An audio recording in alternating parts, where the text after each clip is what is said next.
Hello guys, welcome back.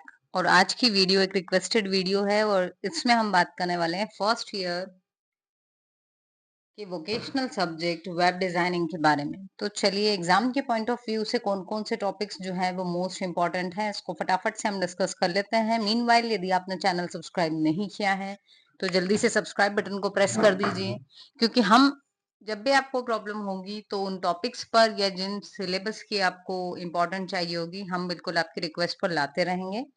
तो इतना तो बनता है कि आप भी चैनल जरूर सब्सक्राइब करें। तो चलिए हम शुरू करते हैं अपनी पहली यूनिट से। तो फर्स्ट यूनिट में यदि मैं बात करूं तो यहाँ आपके पास में जो मोस्ट इम्पोर्टेंट है वो है आपका इंटरनेट के एप्लीकेशंस, आपको पता होना चाहिए। ठीक है। देन है आपका डोमेन नेम, वेब सर्वर। उसके बाद यदि हम सॉफ्टवेयर की बात करें तो सॉफ्टवेयर में आपको सब लाइन पता होना चाहिए, वर्डप्रेस और नोटपैड। ठीक है, इसके अलावा भी पढ़ना है बट इनको स्किप नहीं करना है। ठीक है, क्योंकि ये बहुत बेसिक सॉफ्टवेयर्स हैं और ये जनरली हर कॉलेज में भी होते हैं, तो वो आपसे पूछ सकता है। इसी के बाद हम इसी में आ जाएं तो यहाँ पर है आपके पास में HTML, जिसमें आपके पास मोस्ट इम्पॉर्टेंट जो है वो है लिस्ट। देखो, एक प्रोग्राम HTML का याद करके रख लेना। ठीक है, तो जब आपसे टैग्स पूछें यदि, तो प्रोग्राम वही वाला काम आ जाएगा। ठीक है, आप टैग बता पाओगे।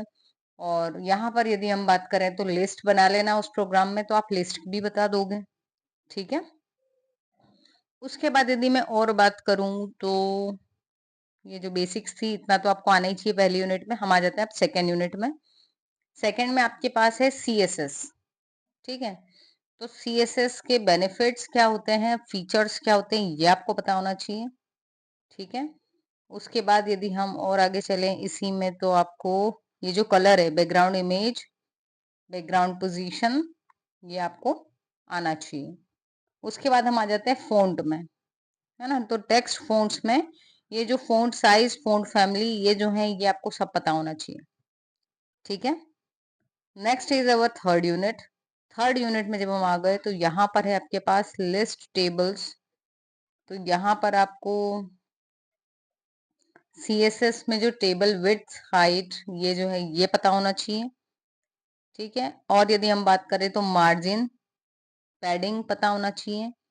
देन यदि हम और आगे चलें तो डिस्प्ले पोजीशनिंग में आपके पास में CSS का डिस्प्ले, उसका स्क्रॉल बार। ठीक है। CSS layers with Z index, इतना आपको आना ही चाहिए। ठीक है। अब हम आ जाते हैं फोर्थ यूनिट में। यहाँ आ गई है हमारे पास में जावास्क्रिप्ट।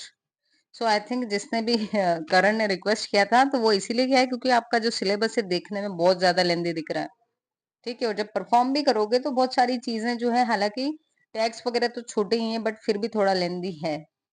ठीक, तो जावास्क्रिप्ट के बारे में यदि हम बात करें तो आपको डॉक्यूमेंट्स विद जावास्क्रिप्ट, देखो जावास्क्रिप्ट का भी एक प्रोग्राम तो एटलीस्ट याद कर लो।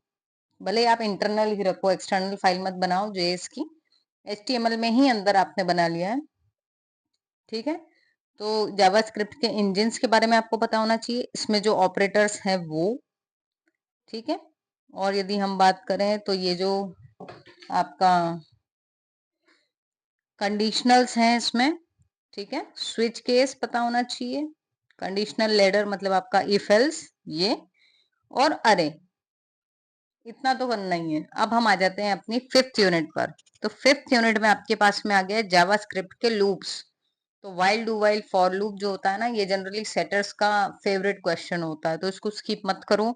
उसके बाद में जावास्क्रिप्ट का कम से कम एक फंक्शन बनाना आना चाहिए। तो अगेन मैं आपसे कहूंगी कि एक ही प्रोग्राम याद करो जावास्क्रिप्ट का, उसके अंदर आपका लूप भी हो, फंक्शन भी हो। चाहो तो एक प्रोग्राम बना लो जिसमें यूजर से वैल्यू लो और उसका एक टेबल प्रिंट करवाओ फंक्शन के थ्रू। ठीक है, तो उसमें बहुत सारी चीजें कवर हो जाएगी आपकी। और यदि हम इसमें बात करें तो यहाँ पर है ये मॉड्यूल स्कोप, लेक्सिकल स्कोप जो है ये दोनों पता होना चाहिए, स्कोप इन जावास्क्रिप्ट। देन हम आ जाते हैं जावास्क्रिप्टिंग द फॉर्म्स। तो ये जो है इसमें आपके पास में, अगर आप ये छोड़ रहे हो तो मैं आपको सजेस्ट करूंगी कि यहाँ पर जो अपना HTML में फॉर्म था ना, उसके कम से कम 5 जो वो थे आपके, वो तो याद करना ही है आपको। ये फॉर्म के ये वाले याद करना, input, text area, button, select और लेबल, ये आपको आना ही चाहिए, ठीक है। ताकि यहाँ पर भी जब आपसे वैसे तो पूछेंगे तो वो कनेक्टिविटी का भी पूछ सकते हैं यहाँ पर आई थिंक, बट यदि आप ये चेक रिक्वायर्ड वगैरह जो है ये तभी कर पाओगे जब आपको फॉर्म बनाना आता होगा, ठीक है। तो फील्ड लेवल वैलिडेशन क्या होता है, इसको जरूर पढ़ना। चेक रिक्वायर्ड फील्ड्स ये बहुत इजी हैं, ठीक है। यदि आप स्टार्टिंग में बोलते तो हम इस पे एक प्लेलिस्ट बना लेते, बट अब क्योंकि टाइम बहुत कम है प्लेलिस्ट नहीं बन पाएगी। तो बाकी चीजें बहुत जब इजी वे में मतलब बुक से समझोगे तो आपको काफी अच्छे से समझ में आ जाएंगी। तो वो फॉर्म अगर आपने सीख लिया तो ये जो वैलिडेशंस हैं ये आपको पता हो जाना चाहिए, ठीक है। ऑटोमेटेड फॉर्मेटिंग और ऑटोमेटिक कैलकुलेशन की एक फील्ड है, आपने कई बार देखा होगा जब डेट ऑफ बर्थ डालते हो तो एज ऑटोमेटिकली कैलकुलेट हो जाती है। तो ये कुछ चीजें आपको पता होनी चाहिए थियोरिटिकली, ठीक है। सो आई होप यदि इतना कर लिया तो आप काफी अच्छा स्कोर कर लेंगे, और यदि पूरा सिलेबस पढ़ोगे तो बहुत ही अच्छा स्कोर करोगे। सो इतना तो जरूर पढ़ ही लेना। मिलते हैं अपनी नेक्स्ट वीडियो में, एंड आई होप कि आपने चैनल अब तो सब्सक्राइब कर ही लिया होगा। सो थैंक्स फॉर वॉचिंग, मिलते हैं नेक्स्ट वीडियो में।